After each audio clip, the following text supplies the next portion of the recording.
अस्सलाम वालेकुम नाजरीन, आप देख रहे हैं नया पाकिस्तान और मैं हूं शहजाद इकबाल। बानी पाकिस्तान तहरीक इंसाफ इमरान खान की सेहत के हवाले से खबरें सामने आने के बाद पाकिस्तान तहरीक इंसाफ ने जहराना मौक़िफ़ अपनाते हुए मुतालबात किए थे कि इमरान खान को इलाज के लिए फौरी शिफा इंटरनेशनल अस्पताल मुंतकिल किया जाए, उनके ज़ाती डॉक्टर्स को उन तक रसाई दी जाए और अहले खाना की इमरान खान से मुलाकात कराई जाए।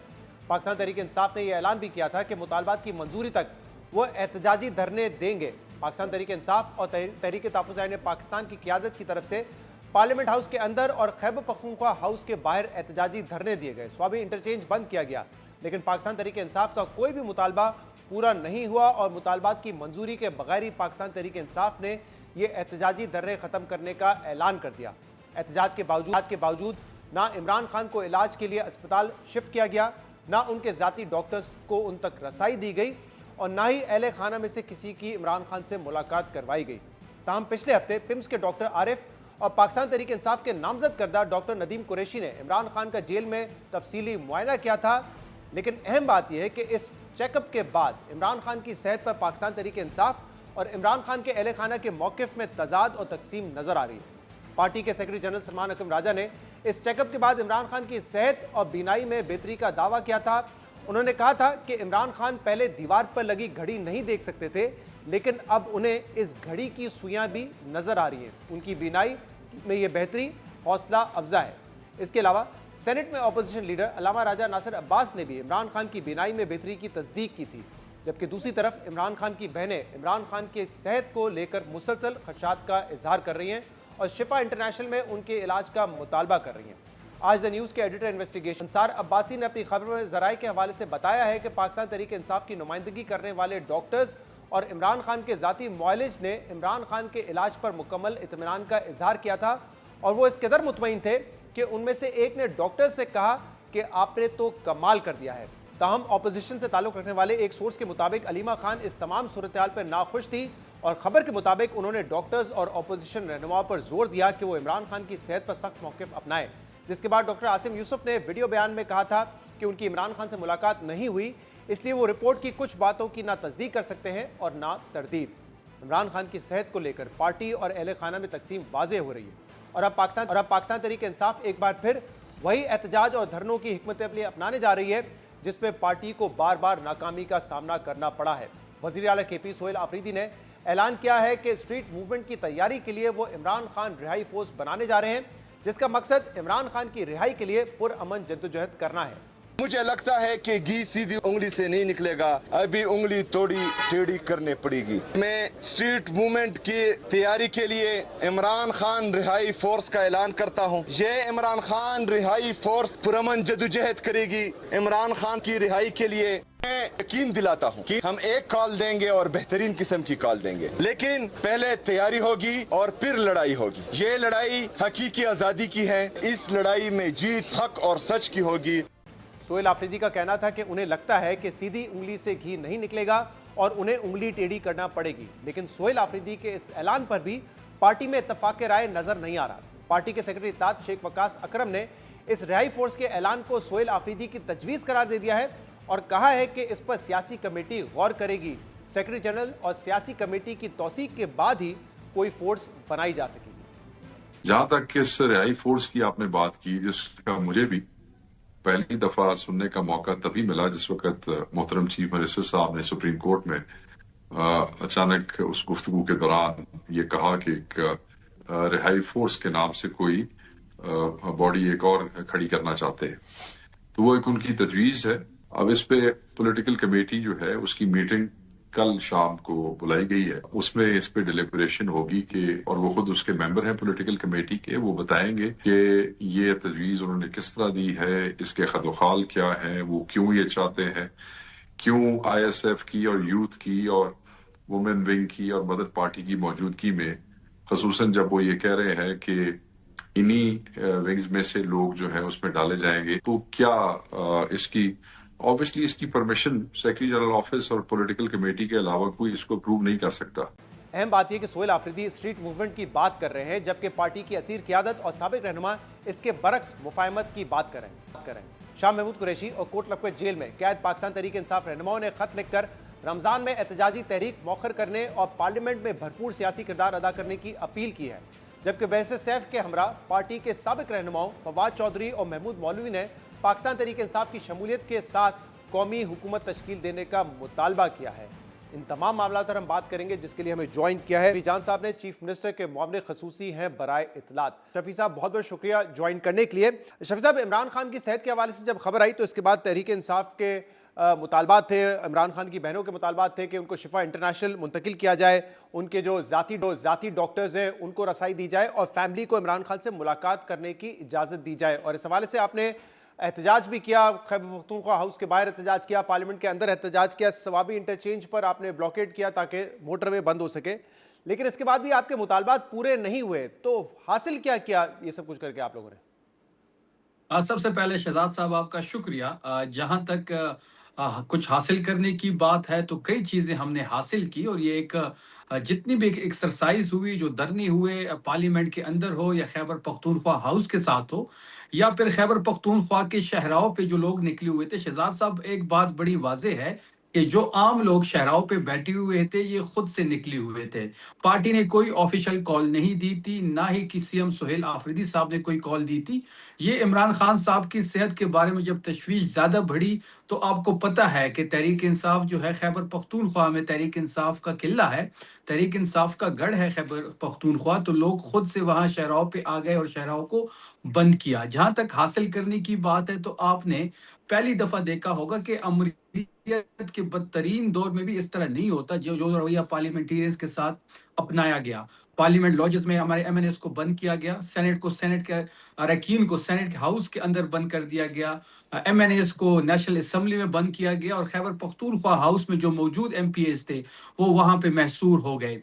और आपने देखा कि रेड जोन को हुकूमत ने खुद सील किया। जब कैपिटल में रेड जोन सील होता है तो ये न्यूज बनती है।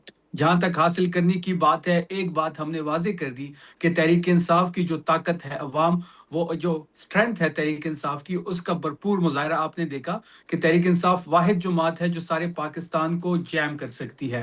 इसके साथ साथ आपने ये भी देखा कि जिस तरीके से पार्लियामेंटेरियन को जब बंद किया गया तो इमरान खान साहब की सेहत के हवाले से जो न्यूज थी उसको इंटरनेशनल मीडिया ने कवर किया, इंटरनेशनल मीडिया पे ये न्यूज बनी। इसके साथ साथ रेड जोन जब सील हुआ तो कैपिटल जब सील होता है तो वो भी न्यूज बनती है। अलबत्ता इमरान खान साहब की सेहत के हवाले से जो मुतालबात थे वो तो नहीं माने गए। इस इशू को हम बहुत अच्छी तरीके से एलोब्रेट कर चुके हैं। अच्छा शफी साहब, लेकिन आप कह रहे हैं कि स्वाबी इंटरचेंज पर भी लोग अपने आप निकल आए, उन्होंने शाहराहों को बंद किया, लेकिन वहाँ पे आप भी मौजूद थे, मीना खान साहब भी मौजूद थे, तो ये तो बाकायदा जो हुकूमत है आपकी केपी में उसकी मामलत से हुआ है ना। और जब पेशावर हाई कोर्ट का फैसला भी आया तो उस पर भी जो ट्वीट आया चीफ मिनिस्टर सुहेल आफरीदी साहब का, वो खुश तो नहीं थे उस फैसले से। उसमें ट्वीट में उन्होंने यही लिखा था कि अदालत को ये भी देखना चाहिए कि क्या इंसाफ सिर्फ दूसरी पार्टीज के लिए है, तरीके इंसाफ के लिए नहीं है, और ये भी अदालत को देखना चाहिए कि क्यों लोग वहां पर बैठे हुए हैं, यानी कि इमरान खान की सेहत के मामले की वजह से वहां पर बैठे हैं। तो आप लोगों की सपोर्ट तो मुकम्मल हासिल थी ना उनको। देखिए, जहां तक तहरीक इंसाफ की हुकूमत खैबर पख्तूनख्वा का ताल्लुक है तो ये ना हुकूमत ने इस धरने को कॉल किया था, ना ही पार्टी ने इस धरने को बुलाया था। कोई ऑफिशियल कॉल नहीं थी शहजाद साहब। मेरा वहां पे जाना या मीना खान साहब का वहां पे जाना या शाहिद खटक साहब का वहां मौजूद होना, हमने एज अ कारकुन उनको ज्वाइन किया था। हम एज अ कारकुन वहां पे बैठे हुए थे। हम तहरीक इंसाफ के कारकुन हैं, जहां पे कारकुन बैठेंगे हम उनके साथ बैठेंगे। ना ही हमने धरना कॉल किया था और ना ही हमारे पास कोई इख्तियार तक कॉल ऑफ का।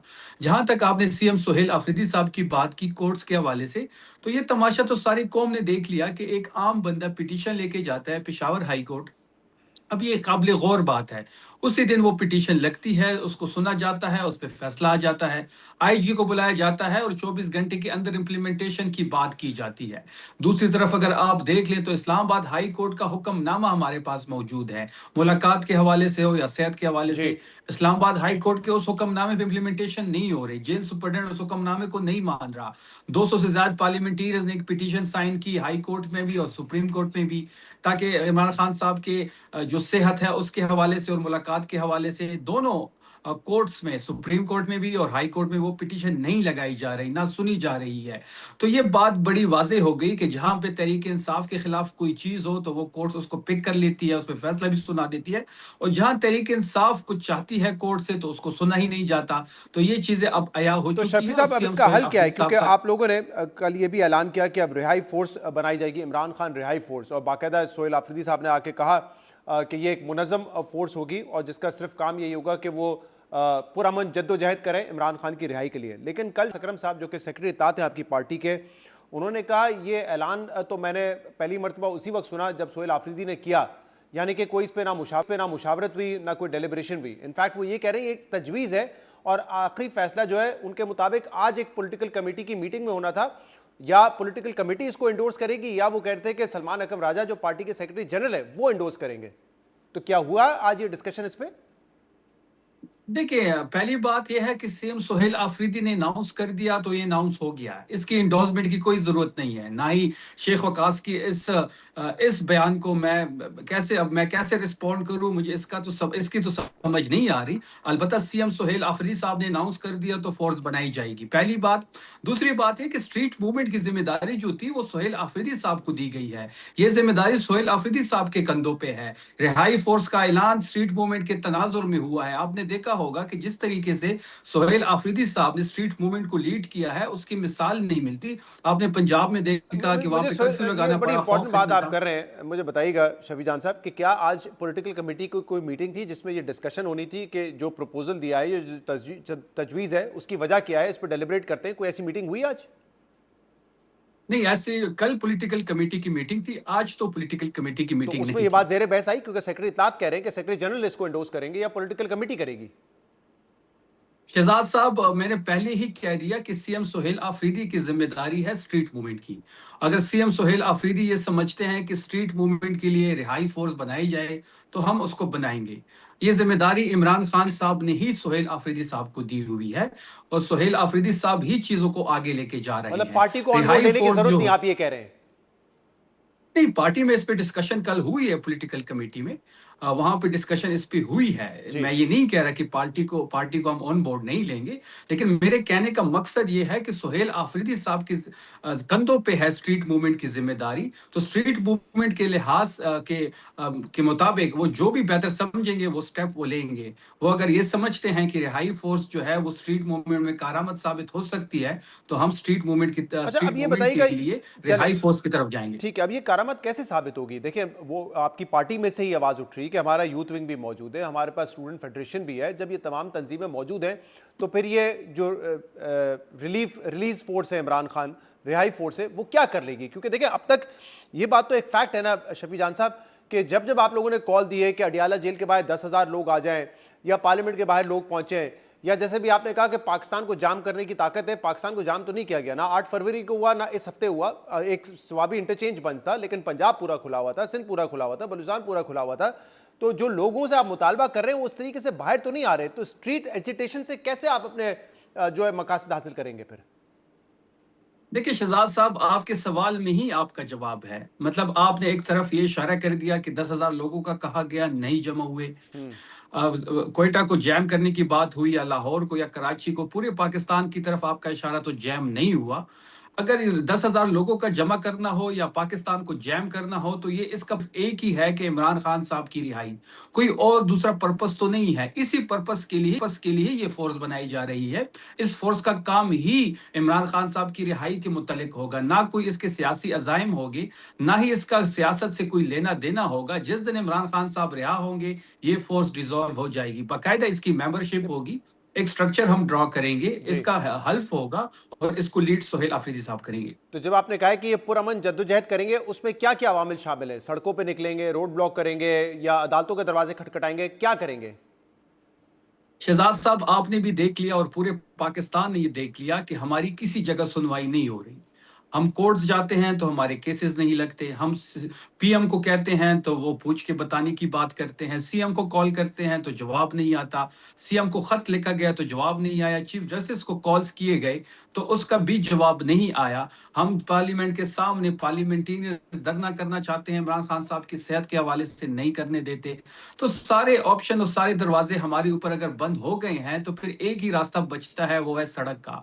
सड़क पे मजम्मत होगी, सड़क गर्म होगी तो ही मफामत की तरफ हम जा सकते हैं। लेकिन ये जो बात तो फोर्स आपने होगी, जो 8 फरवरी रिहाई, को भी की थी, ये बात अभी आपने इस हफ्ते भी की थी, इससे पहले भी करते हुए आए हैं कि उंगली टेढ़ी करनी पड़ेगी घी निकालने के लिए। उससे कुछ फायदा तो नहीं हो रहा है आपको?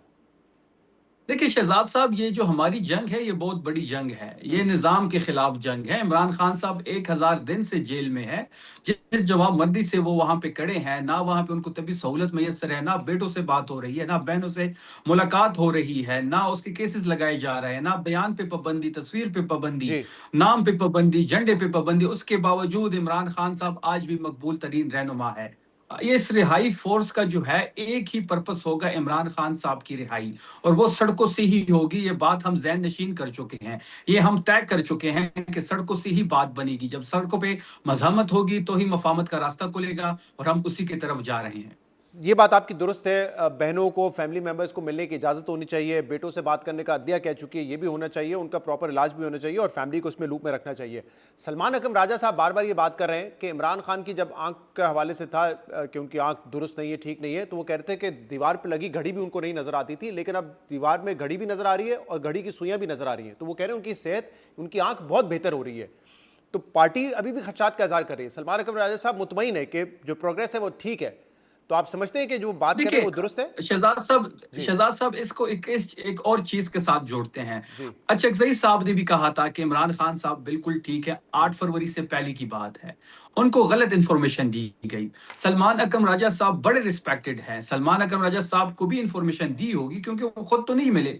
तो हम तो यही चाहते हैं कि हमें मिलने दें, हमारी लीडरशिप को मिलने दें, बहनों को नहीं, मिलने लेकिन दें, सलमान उनके अकरम राजा वकला को साहब को जो उनसे मिलने इन्फॉर्मेशन दें। दी गई, आप दुरुस्त कह रहे हैं, वो तो गौहर साहब गए थे पिम्स अस्पताल, अलामा नासिर साहब गए थे और वहां पर जो डॉक्टर्स मिलकर आए थे इमरान खान से वो भी मौजूद थे, और डॉक्टर जो इमरान खान के जाती मुआलिज हैं वो भी ऑनलाइन मौजूद थे। तो वहां उस मीटिंग का हवाला दे रहे हैं ना सलमान अकरम राजा साहब। तो देखिए मीटिंग, बिल्कुल आपकी बात ठीक है कि जो गौहर साहब और अलामा साहब गए थे वहां पे जो मीटिंग हुई डॉक्टर से, डॉक्टर ने ही उनको बताया होगा।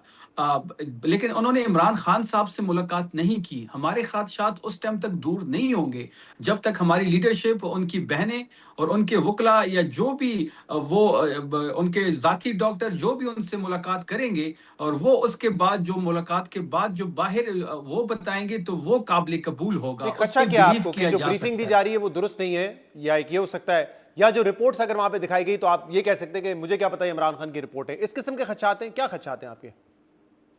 देखिए, हमने पहले ही कह दिया था शहजाद साहब की जो रिपोर्ट्स आएंगी जिसमें हमारी डॉक्टर्स की मंशा शामिल नहीं होगी या हमारे पैनल के डॉक्टर शामिल नहीं होंगे, हम उस रिपोर्ट को नहीं पर मानेंगे। सलमान साहब कह रहे हैं आपने ना कि पहले डॉक्टर भी नदीम देख लिया साहब कि को तो रेकमेंड ही जो है आप लोगों ने किया था, वो तो आप ही की मर्जी से वहां पे गए थे ना? ठीक है शहजाद साहब, आपकी बात ठीक है, सलमान साहब भी ठीक फरमा रहे होंगे। अगर ऐसा है तो फिर इमरान खान से मिलने क्यों नहीं दिया जा रहा, क्यों उनको बहनों को नहीं मिलने दिया जा रहा? हमारा तो बड़ा सिंपल सा जायज सा मुतालबा है कि इमरान खान साहब को शिफा इंटरनेशनल शिफ्ट किया जाए, उसकी फैमिली के जेर निगरानी, वहां पर उनका जाती डॉक्टर उनके हमरा होना चाहिए। वो साबिक प्राइम मिनिस्टर है, वो मुल्क के मकबूल तरीन रहनुमा है, इसलिए लोग रोड्स पे ये थे। बात आपकी दुरुस्त है इसलिए कि हाई फैमिली कोर्ट को, से भी हम जो ब्लड रिलेटिव है उनको तो एक्सेस मिलना चाहिए, लेकिन बहरहाल जो डॉक्टर वहां पे गए वो सलमान साहब ने कहा कि हमने ही उनको नॉमिनेट किया था। कुछ बातें अभी इस धरने के दौरान अली अमीन गंडापुर साहब ने भी की है मुख्तलिफ इंटरव्यूज में, लेकिन सबसे पहले मैं आपसे ये जानना चाह रहा हूं कि वो वहां पे पहुंचे कैसे? खुद अपनी मर्जी से आ गए, आप लोगों ने बुलाया, या किसी और ने भेजा? क्या है, कैसे आए वहां पर? क्योंकि इतने टाइम से देखिए, वो पब्लिक जहां आई में तक नहीं आ रहे थे ना। अली अमीन गंडापुर साहब इस वक्त भी एमपीए हैं, वो सूबाई असम्बली का हिस्सा हैं। जी। जुनेद अकबर खान साहब ने तमाम पार्लियामेंटेरियंस को इस्लामाबाद बुलाया था। इस्लाम जब इमरान खान साहब की सेहत का इशू जो बना, तो वहां हमारा प्लान था कि हम पार्लियामेंट के सामने जी। पंजाब असम्बली, सिंध असम्बली और खैबर पख्तूनख्वा असम्बली और सेनेट और एमएनएस जो है वहां पे धरना देंगे। तो अली अमीन गंडापुर साहब उसी धरने में शिरकत करने के लिए वहां पे आए थे, और वो 5 रोज वहां पे मौजूद थे। सही, और उन्होंने मुतादिद इंटरव्यूज वहां पे दिए, जबकि जब से वो चीफ जी मिनिस्टर के बिल्कुल। ओहदे से हटे थे उन्होंने कोई इंटरव्यू नहीं दिया था, और उन्होंने काफी सारी बातें की। एक तो उन्होंने कहा कि इमरान खान की रिहाई के लिए हमारे में से, यानी कि पीटीआई ने इतनी मेहनत नहीं की जितनी मोहसिन नकवी साहब ने की। फिर उन्होंने ये कहा कि मेरे जमाने में देख लें कितने ड्रोन अटैक होते थे, और अब जब मैं हट चुका हूं चीफ मिनिस्टर तो ड्रोन अटैक की तादाद कितनी बढ़ चुकी है। वो ये कहते हैं कि मेरे टाइम पर अलीमा साहिबा तनकीद करती थी मुझ पर कि मैं जानबूझ के इमरान खान से मिलने नहीं आता, तो अब अलीमा खान साहिबा बता दें कि सोहेल आफरीदी साहब कितनी दफा मिल चुके हैं। फिर वो ये भी कहते हैं कि मेरे टाइम पे तो ये बहस हो रही होती थी कि इमरान खान रिहा कब होंगे, अब मामला यहां तक पहुंच चुका है कि इमरान खान से मुलाकात नहीं हो रही, उनकी तबीयत खराब है तब उनके डॉक्टर्स को नहीं मिलने दिया जा रहा। तो यानी कि वो बता रहे हैं कि मेरे जाने के बाद तो मामला और खराब हुए हैं इमरान खान तक रसाई के हवाले से। देखिए, जहाँ तक अली अमीन साहब की इंटरव्यूज़ की बात है, मेरी ज़ाती ये राय है कि इस वक़्त हमारा फ़ोकस जो है वो इमरान खान साहब की सेहत की जो इश्यू बना हुआ था, उस पे होना चाहिए और उसके साथ-साथ रिहाई पे होना चाहिए। आपस में जितने भी हमारे इंटरनल कोई इश्यूज़ हैं, तो ये होते रहेंगे। अली अमीन गंडापुर साहब 1.5 साल तक सीएम खैबर पख्तूनख्वा रहे, उनकी परफ़ॉर्मेंस भी आपके सामने है। उन्होंने बारहा कोशिश भी की, इस्लामाबाद भी आए, लेकिन वो कामयाब नहीं हुए। वो डिज़ायर गोल्स हम हासिल नहीं कर पाए, जो हम हासिल करना चाहते थे। जहाँ तक सुहेल आफरीदी साहब की मिलने की बात है, तो सुहेल आफरीदी साहब 11 दफ़ा अडयाला आ चुके हैं, लेकिन जो आपको भी पता है और मुझे भी पता है कि कौन-सा निज़ाम उनको रोक रहा है मिलने से और क्या डर है सुहेल आफरीदी साहब को इमरान खान साहब से मिलने का, वो भी आपको पता है। सुहेल आफरीदी साहब जो है, जिस तरीके से वो गवर्नेंस कोर तहरीक को आगे लेके जा रहे हैं, वो जिस तरीके से इस तहरीक में एक नई रूह आ चुकी है, स्ट्रीट मूवमेंट की ज़िंदा मिसाल आपके सामने है। अब रिहाई फोर्स बनाने का ऐलान कर दिया गया है। वहाँ पे वो 5 दिन बैठे रहे, उन पे ज़िम्मेदारियाँ भी हैं, सूबे की ज़िम्मेदारी भी है, गवर्नेंस की ज़िम्मेदारी भी है। सबसे बढ़ के पार्टी की लीडरशिप की तमाम कारकुनों हो या लीडरशिप हो, वो भी उनकी तरफ देख रहे लेकिन हैं, तो एक तो ज़िम्मेदारी आपने कहा उनकी कि कंधों हमारा हमारा फोकस नहीं हटना चाहिए, तो मैं सवाल यही करना चाह रहा था आपसे कि अली अमीन गंडापुर साहब वहां पर उनका आना, इंटरव्यूज देना, क्या वो फोकस हटाने के लिए कर रहे थे कि इमरान खान से फोकस हट जाए? दूसरा, उन्होंने तो हर इंटरव्यू में ये बताया है कि मेरे दौर में मामला फिर भी बेहतर थे, इमरान खान तक रसाई थी, मुलाकातें हो जाती थी। अब तो दूर दूर तक उसका भी नामो निशान नहीं है। वो बता रहे हैं कि इसका देखिए, मतलब बात जी। बड़ी देखिए, जहाँ तक फ़ोकस की बात है, तो मेरी ज़ाती राय ये है कि अली अमीन साहब को इस टाइम पे इंटरव्यूज़ नहीं देने चाहिए थे। अगर दे भी दे, तो उस पे इमरान खान साहब की रिहाई की बात हो और इमरान खान साहब की जो सेहत का इश्यू है, उस पे ही बात होती तो बेहतर था। अली अमीन गंडापुर साहब हमारे सीनियर हैं, पार्टी के रहनुमा हैं, बड़ी रिस्पेक्ट है उनके लिए। जहाँ तक आप बात कर रहे हैं सुहेल आफरीदी की, तो सुहेल आफरीदी साहब की जो आप मुलाकात की बात आपने दोबारा इस बात को दोहराया है, तो मुलाकात और हमने तो बहुत ट्राई की, मुलाकात किस लिए नहीं हो रही वो भी आपको सामने है सही कि इतना डर है सोहेल आफरीदी साहब का इमरान खान साहब से मिलने के लिए। अगर इमरान खान साहब से मिल लिए, तो पता नहीं कौन सी कयामत आ जाएगी। लेकिन सही है। सोहेल शफी आफरीदी साहब, साहब की आपने एक तो अली अली अमीन गंडापुर साहब ने रिहाई के हवाले से भी बात की। उन्होंने ये कहा कि हमारे पास ऐसे मौके थे जो हमने ज़ाया किए, वरना शायद आज मामला बेहतर हो सकते थे, जिसमें उन्होंने एक संजानी का भी पूरा वाकया सुनाया कि इमरान खान ने तो कह दिया था संजानी बैठ जाओ, लेकिन फिर उन्होंने शायद कहा कि बुशरा बीबी नहीं मानी कि हमें आगे तक जाना है, डी चौक तक। तो वाकई, क्योंकि आप भी उस वक्त भी आप क्लोज सर्कल में ही थे, सोहेल आफरीदी साहब भी कैबिनेट का हिस्सा थे, तो वाकई ऐसे उस वक्त हालात थे, आपकी नॉलेज में है कि इमरान खान तक रसाई और शायद उनकी मुमकिन रिहाई तक मामला जा रहे थे, जिसको ज़ाया किया गया? देखिए, बात बड़ी वाज़ेह है कि 26 नवंबर की सुबह इन्होंने खुद जेल खोल दी थी। वहाँ पे बैरिस्टर गौर और बैरिस्टर सैफ को जाने दिया गया था। हेलीकॉप्टर भिजवाया गया था, उस जी हेलीकॉप्टर जी। के ज़रिए ही दोनों रहनुमा वहाँ पे पहुँचे थे। ये बात सबको पता है और अंदर बैरिस्टर गौर की मुलाकात हुई थी और सैफ साहब की मुलाकात हुई थी। जहाँ तक देखिए, जब ये नून लीग का वतीरा है कि जब ये प्रेशर में आते हैं, तो ये पाँव पड़ जाते हैं। ये 26 नवंबर की सुबह बिल्कुल पाँव पड़ गए थे, लेकिन वो चीज़ें फाइनलाइज़ क्यों नहीं हो सकी, इसका बेहतर जवाब आपको अली अमीन साहब दे पाएँगे। तो अली अमीन साहब ने तो दे दिया ना, वो तो कह रहे हैं इमरान खान ने कहा था संजानी बैठ जाओ, लेकिन फिर ऑब्वियसली वो कह रहे हैं कि बुशरा बीबी साहिबा शायद समझती थी कि आगे जाना चाहिए, शायद तो उन्होंने यही बात की है। अच्छा, आपने बैरिस्टर सैफ साहब का नाम लिया। आज बैरिस्टर सैफ, फवाद चौधरी साहब, वो दीगर ने एक प्रेस कॉन्फ्रेंस की और ये कहा है कि नेशनल गवर्नमेंट बनाने की जरूरत है। उसमें फवाद चौधरी साहब ने ये भी कहा है कि अगर आसिफ अली जरदारी और नवाज शरीफ साहब आमादा हो जाए नेशनल गवर्नमेंट पे, तो इमरान खान साहब को हम मना लेंगे नेशनल गवर्नमेंट पे। तो आपको लगता है कि इमरान खान मान जाएंगे नेशनल गवर्नमेंट के ऊपर?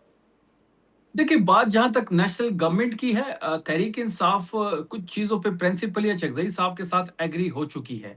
हम ये चाहते हैं कि मैंडेट की वापसी हो, अगर नहीं होती तो हम फ्रेश इलेक्शन की तरफ जाना चाहते हैं।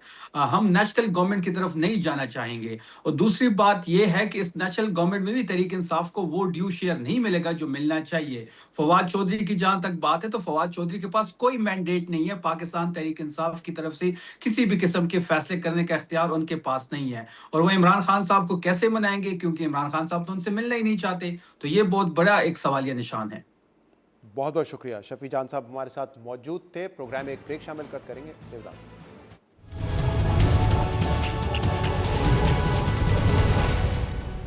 Welcome back. पंजाब हुकूमत की नई एयरलाइन का आगाज या अवाम के टैक्सों पर शाहाना सफर की ख्वाहिश। वजीर आला पंजाब मरीम नवाज की हुकूमत की जानिब से दुनिया के महंगे तरीन लग्जरी जहाज की खरीदारी और इसके मकासद को लेकर नया तनाजा खड़ा हो गया है। रवां हफ्ते पीर को सोशल मीडिया पर पंजाब हुकूमत की जानिब से लग्जरी जहाज गल्फ स्ट्रीम G500 की खरीदारी की खबर और इस जहाज की तस्वीर सामने आई थी। जहाज की खरीदारी की खबर देने वाले social media account the StratCom bureau ने दावा किया कि इस जहाज की मालियत 10 से 11 अरब रुपए है और यह जहाज अभी भी अमेरिका में रजिस्टर्ड है, मगर जल्दी पाकिस्तान में रजिस्टर्ड हो जाएगा। मगर यह खबर सामने आने और कई सवालात उठने के बाद पहले तो पंजाब हुकूमत के वुज़रा ने खामोशी इख्तियार की, मगर 2 रोज पहले तर्जमान पंजाब हुकूमत अज़मा बुखारी ने लग्जरी जहाज की खरीदारी की तस्दीक की और साथ ही इस जहाज की खरीदारी की जो वजह बयान की, उसने इस तनाज़े से जुड़ी गुत्थी सुलझाने के बजाय इस बारे में मजीद सवालात खड़े कर दिए हैं। सुनिए अज़मा बुखारी ने जहाज की खरीदारी को लेकर क्या कहा। गुजारिश ये है कि जो हमारा एयर पंजाब है उसमें हम मुख्तलिफ जहाज खरीद रहे हैं और कुछ हम लीज पे लेंगे और ये एक मतलब फ्लीट बनाना है हमको जिसमें हर तरह के जहाज होंगे और ये उसी की एक जो है वो कड़ी है। अभी इस पर जो मामलात हैं वो हतमी जैसे ही होंगे, मैं ज़रूर आपको बताऊंगी। लेकिन मिफ्ता इस्माइल साहब जो है वो उनको मतलब एक आधी अधूरी मतलब बात को लेकर उनको बात करने का बहुत शौक है। अब बहुत सारे टैक्स की चोरियों के हवाले से बहुत सारे वैसे मामलात होते हैं, उसके ऊपर बात करेंगे तो वो सियासी इंतकाम हो जाएगा। लेकिन यह है कि एयर पंजाब के हवाले से हमें मुख्तलिफ जहाज जो है वो करने हैं, बिकॉज इस साल एयर पंजाब ने अपनी जो सर्विसेज हैं वो शुरू करनी है। सो इस हवाले से जहाज तो हमें या खरीदने पड़ेंगे या लीज पे लेने पड़ेंगे। अज़मा बुखारी कह रही थी कि पंजाब हुकूमत रवां साल एयर पंजाब लॉन्च करने जा रही है, जिसके लिए जहाज लीज पर लेना या खरीदना जरूरी है, जबकि अज़मा बुखारी ने इसके अलावा लग्जरी जहाज की खरीदारी की कोई तफसील बयान नहीं की। ताहम आज सहाफ़ी अदनान आमिर ने अपनी खबर में एयर पंजाब से मुतल्लिक कुछ अहम तफसीलात शेयर की हैं। खबर के मुताबिक पंजाब हुकूमत ने रवां साल अप्रैल में एयर पंजाब के ऑपरेशन शुरू करने का फैसला किया है और पंजाब हुकूमत एयर पंजाब को अपना फ्लैगशिप एयरलाइन प्रोजेक्ट करार दे रही है। पंजाब हुकूमत के हुकाम ने साफ़ी अदनान आमिर को बताया कि इब्तदाई तौर पर एयर पंजाब 7 मुसाफिर जहाज़ों के साथ आगाज़ करेगी, जबकि इब्तदाई 2 साल सिर्फ डोमेस्टिक परवाजें ही चलाई जाएंगी, जिसके बाद बैनुल-अक़वामी परवाजें भी शुरू करने का मनसूबा है। हुकाम के मुताबिक पंजाब काबीना ने गुज़िश्ता साल नवंबर में एयर पंजाब प्राइवेट लिमिटेड के क़याम की मंजूरी दी थी। कंपनी को security and exchange commission of Pakistan के लाहौर कंपनी रजिस्ट्रेशन ऑफिस में 24 जुलाई 2025 को रजिस्टर भी किया गया था। हुकाम ने यह भी बताया कि वजीर आला का मौजूदा हेलीकॉप्टर भी एयर पंजाब की फ्लीट में शामिल किया जाएगा और ये एयरलाइन का पहला ऑपरेशनल एसेट होगा। हुकाम ने बताया कि वजीर आला समेत काबीना के अरकान और सीनियर सरकारी एहलकार एयर पंजाब की परवाज़ों पर ही सफ़र करेंगे और इसका मुकम्मल किराया अदा किया जाएगा ताकि इसका बोझ सूबाई खजाने पर ना पड़े। मगर इस पूरे मामले में पंजाब हुकूमत से कई अहम सवालात खड़े होते हैं। पहला सवाल यह है कि अगर पंजाब हुकूमत वाकई एयर पंजाब नामी कमर्शियल एयरलाइन शुरू करने जा रही है तो फिर इस पूरे मामले को इतना खुफिया क्यों रखा गया और कमर्शियल एयरलाइन के लिए दुनिया के महंगे तरीन और लग्जरी तैयारी की जरूरत ही क्यों पेश आई। अज़मा बुखारी ने यह भी नहीं बताया कि यह नया जहाज कितने में और कब खरीदा गया और इसकी अदायगी पंजाब हुकूमत ने की या एयर पंजाब ने। अगर एयर पंजाब ने इसकी खरीदारी की तो इसकी कंपनी का वजूद क्या है, क्या कंपनी कायम करने से पहले ही कंपनी के लिए जहाज खरीद लिया गया है। अज़मा बुखारी ने यह भी नहीं बताया कि क्या मरियम नवाज ने अब तक ये जहाज इस्तेमाल किया है या नहीं, क्योंकि इस जहाज के पंजाब के मुख्तलिफ एयरपोर्ट्स पर सफ़र का एयर डेटा सामने आ चुका है। जबकि ये सवाल भी अहम है कि अगर मरियम नवाज ने इस जहाज पर सफ़र किया है तो क्या इस सफ़र के अखराजात खुद बर्दाश्त किए हैं या इसकी अदायगी पंजाब हुकूमत ने की है, और अगर इस जहाज की खरीदारी से लेकर मरियम नवाज के सफ़र की अदायगी के अखराजात भी पंजाब हुकूमत ने बर्दाश्त किए तो इसका सूबाई खजाने पे कितना बोझ पड़ेगा। इन तमाम सवालों के जवाबात के लिए हमने अज़मा बुखारी और सीनियर वज़ीर पंजाब मरियम औरंगज़ेब को प्रोग्राम में आने की दावत की। उन्हें ये सवालात भी भेजे मगर उनकी तरफ से कोई जवाब नहीं आया। हम इस मामले पर मज़ीद बात करेंगे। एक ब्रेक के बाद सहाफ़ी ताहिर इमरान हमारे साथ मौजूद होंगे। Stay with us.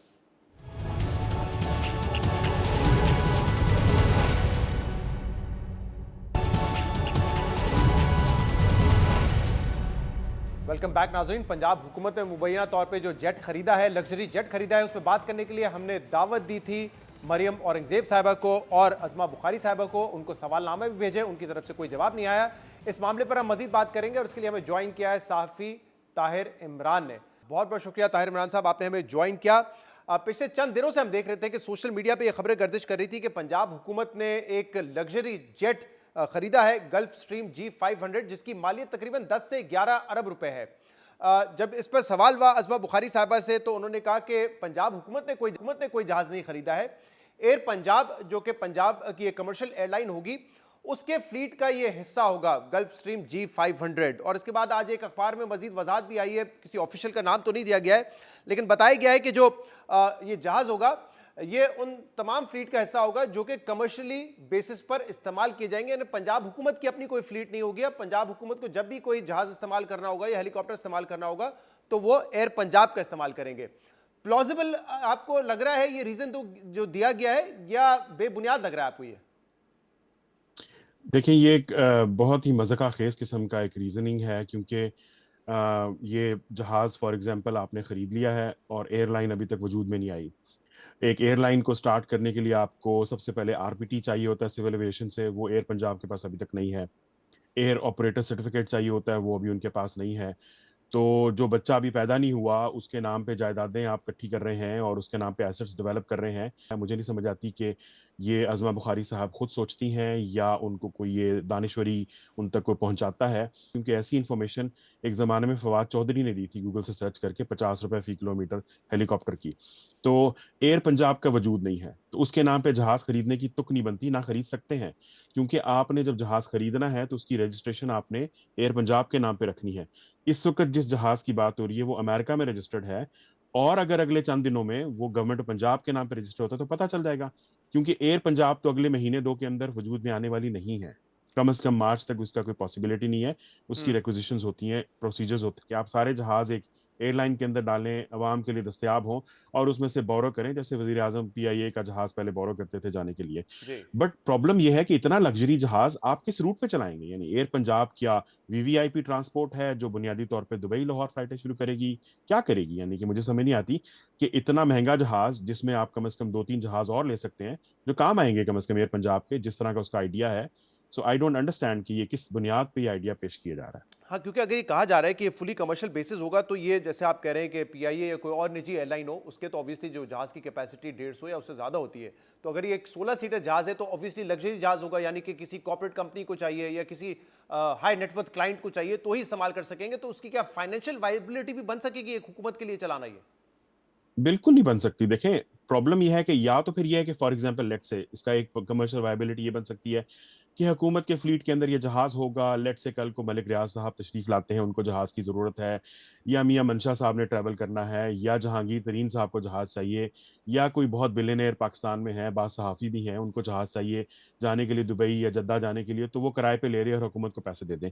इससे ज्यादा कमर्शियल वायबिलिटी मुझे नहीं लग रही, क्योंकि इसको आप रेगुलर कमर्शियल ऑपरेशन के तौर पे पॉइंट टू पॉइंट सर्विस के लिए भी इस्तेमाल नहीं कर सकते। मसलन यूरोप में नेट जेट्स नाम की एक कंपनी है जिसके पास एक फ्लीट ऑफ प्राइवेट जेट्स है जो कि मुख्तलिफ डेस्टिनेशन पे ट्रैवल करता है। उसकी एक एक टिकट, मसलन लंदन से पेरिस का जो टिकट है वो नॉर्मली 100-125 का होता है, उसका $1000 से €1000 से टिकट शुरू होता है। तो यहाँ पे अगर आप इसको कमर्शियली चलाना चाहेंगे इस गल्फ स्ट्रीम को, तो उसको कमर्शियली वायबल करने के लिए आपका टिकट आराम से इस्लामाबाद लाहौर का ही कम से कम 70-80 हज़ार रुपए का होना चाहिए ताकि उसको आप जस्टिफाई कर सकें। तो मैं नहीं समझता कि इसकी कमर्शियल वायबिलिटी है। इनको जो जहाज चाहिए एयर पंजाब, जो इनका आइडिया कि पंजाब की कनेक्टिविटी इंप्रूव करनी है और फिर उसको बाहर से कनेक्ट करना है, वो एटीआरस हो सकते हैं, बॉम्बार्डियर के जहाज हो सकते हैं जो कि 90 सीटर जहाज हैं, या एयरबस A320 हो सकता है मैक्सिमम। इससे बड़े जहाज तो पीआईए के लिए मसला है, यानी मैनेज करना इतने बड़े नेटवर्क के साथ। सो आई डोंट अंडरस्टैंड कि ये किस तरह को आप किस नतीजे में पहुंचे हैं ताहिर इमरान के? क्या असल में ये खरीदा पंजाब हुकूमत ने है, ऑब्वियसली जिसमें चीफ मिनिस्टर या सीनियर जो कैबिनेट मिनिस्टर्स हैं वो ट्रैवल करेंगे, और अभी एक कवर अप स्टोरी के तौर पे दी जा रही है? क्या कैसे देखें? बिल्कुल, बिल्कुल यही बात है, क्योंकि मैं समझता हूं कि पंजाब हुकूमत के पास एक ऑलरेडी जेट है, APBHQ उसकी रजिस्ट्रेशन है। आपको याद होगा कि जब मरियम नवाज और नवाज शरीफ साहब अरेस्ट होने आए थे लाहौर एयरपोर्ट पे, तो इत्तेहाद के जहाज से उतार के उनको इस छोटे जहाज पर सवार कराया गया था। वो पंजाब हुकूमत का जहाज है जो कि आज से तकरीबन 20-25 साल पहले खरीदा गया था। उस जहाज को अब रिप्लेस करना है, वो पुराना जहाज हो चुका हुआ है, उसको रिप्लेस करना है। गल्फ स्ट्रीम जो है वो एक ज्यादा यानी लॉन्ग फ्लाइट कर सकता है। मसलन प्राइम मिनिस्टर के पास 2 गल्फ स्ट्रीम्स थे, वजीर आजम के पास 2 हैं, जिन पे वो नॉन स्टॉप पाकिस्तान से यूके फ्लाई कर सकते हैं। तो इसलिए ये उसको रिप्लेस करना चाहते हैं ऑफ कोर्स, क्योंकि वो पुराना हो गया, उसकी मेंटेनेंस होगी, और मेरे नजदीक इसमें कोई मजायका नहीं है। जैसे कि देखें, हमें लॉलीपॉप दिया गया था इमरान खान दौर में, एयरबस A319G एयरफोर्स को जरूरत है, उनके ट्रुप्स की मूवमेंट के लिए C-130 बहुत महंगे हैं, फला फला फला, तो एयरबस A319 खरीदा गया पहले। फिर आहिस्ता आहिस्ता अब उसको एयरफोर्स 1 बना दिया गया है। अब आप शहबाज शरीफ को अक्सर देखते हैं, वो अभी US भी लेके गए हुए हैं, मरियम नवाज को टोक्यो लेके गई थी। अब वो जहाज A319 बाकी ट्रांसपोर्ट तो करता है, लेकिन वो VIP ट्रांसपोर्ट के तौर पे भी इस्तेमाल होना शुरू हो गया। तो मुझे सो प्रॉब्लम ये है कि इसी तरीके से ये ट्रोजन हॉर्स घुसेड़े जाते हैं। तो ताहिर ये बताइएगा कि अगर जो पंजाब हुकूमत का अपना जहाज़ है पुराना हो चुका है तो सही है, ठीक है, चीफ मिनिस्टर को शायद हो सकता है अर्जेंट बेसिस पे भी ट्रैवल करना पड़े, शायद बैरून मुल्क भी जाना पड़े, तो क्या यही जहाज़ सूटेबल था इतना महंगा? क्योंकि ये तो बताया जा रहा है कि ये तो इतने आम तौर पे हुकूमतों के पास या सूबाई हुकूमतों के पास ऐसे जहाज़ नहीं होते। नहीं, देखिए, आइडियली अगर मैं 100% एविएशन पॉइंट ऑफ व्यू से बात करूं तो इस जहाज की जरूरत मरियम नवाज साहबा को नहीं है। मैं इन प्रिंसिपल ये समझता हूं कि हुकूमत पाकिस्तान को 5 से 7 जेट्स का एक पूल बनाना चाहिए। अगर आर्मी चीफ को कहीं जाना है तो वो उस पूल में से जहाज ले चला जाए, वजीर खारजा को जाना है या वजीर आजम को जाना है, ये अब यहाँ पे आर्मी चीफ के अपने जहाज हैं, एयरफोर्स के चीफ के अपने जहाज हैं, नेवी के चीफ के अपने जहाज हैं, बलोचिस्तान के वजीर आला का अपना जहाज है, पंजाब के वजीर आला का अपना जहाज है, वापडा के चेयरमैन का अपना जहाज है। उसके अलावा आपके पास वजीर आजम के 2 जेट्स हैं, 4 हेलीकॉप्टर्स हैं, तो इस सारे को क्लब करके करना चाहिए। लेकिन पंजाब के वजीर आला को मेरे नजदीक अगर किसी जहाज की जरूरत है तो वो एक टर्बो प्रॉप जहाज है जो इससे फ्रैक्शन ऑफ प्राइस में मिल सकता है, जिसपे वो आराम से मियाँ वाली भी जा सकती हैं, डेरा गाजी खान भी जा सकती हैं, वो किसी सड़क पे भी उतर सकता है। सरगोदा से चनियोट आए तो सड़क के ऊपर एक पैच बना है, वहां भी उतर सकता है वो।